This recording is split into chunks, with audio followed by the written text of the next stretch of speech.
Chapter 1. The First Whisper. Ava Matthews arrived in Ashbury on a crisp autumn evening, her car tires crunching over the fallen leaves as the town appeared in the distance. The sleepy village was nestled between rolling hills and dense forests, bit cobbled streets and Victorian houses, giving it a timeless, almost forgotten quality. It looked like any other small town, but something felt off. She parked near the town square, where the old clock tower stood tall and imposing, casting long shadows even though it was only late afternoon. The locals had whispered about this place, about the shadows that haunted the town. But Ava wasn't the type to believe in ghost stories. She was a journalist, and she knew how to separate fact from fiction.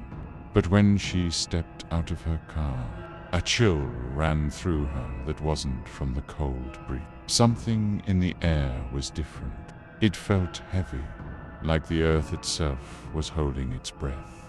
As she walked towards the town's only cafe to meet the local historian, she noticed the shadows seemed deeper than normal. The lamps flickered as if struggling to stay alight. A low murmur echoed from the trees, almost like a distant conversation.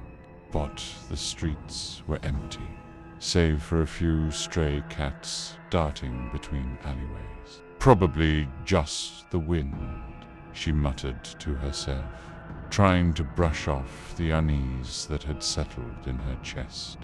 The bell above the cafe door jingled as she entered, and the warm smell of freshly brewed coffee filled the air.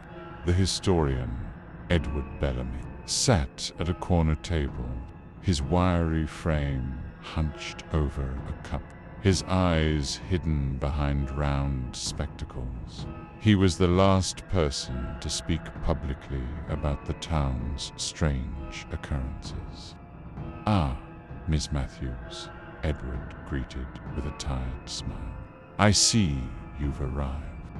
I hope your trip wasn't too eventful." "Not at all," Ava replied, though she couldn't shake the feeling that something was waiting just beyond her awareness. "I've read about the disappearances, but people say it's all myths. What's really going on here?" Edward's eyes flickered to the window, then back to her, and his voice dropped lower. "You'll hear the whispers soon enough, but trust me, it's not just stories. The shadows have been here for as long as the town itself, and if you're not careful, they'll claim you too."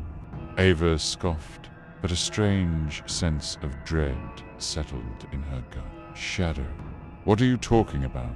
He leaned forward, his hands trembling slightly as he placed a faded newspaper article in front of her. The headline read, "Another disappearance in Ashbury. The shadows are watching." The article was dated 1984. Those who disappear, they don't just vanish.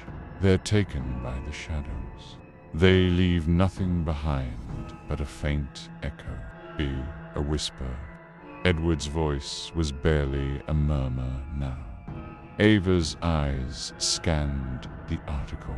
It was filled with eerie accounts of people vanishing without a trace. But what struck her was the mention of whispers, pleading voices that seemed to echo from the darkness, calling the missing people back. She looked up at Edward, but before she could ask another question, the door to the cafe opened with a gust of wind, and a figure stepped in. A man, pale and disheveled, his eyes wide with fear. "They're back," he whispered, his voice trembling. "They're whispering again. Pooh, the shadows. They're coming for us." Ava stood, her heart racing as she rushed toward him. "Who's coming for you? What's happening?" But the man's words were cut short as he suddenly froze. His eyes glazed over, and a dark shadow seemed to creep over him, swallowing him whole. In an instant, he was gone, not a trace left behind. Ava stood there, speechless, as the room grew deathly silent. The clock on the wall ticked louder, the seconds dragging on forever. A soft whisper echoed through the cafe. "Come closer. We've been waiting for you."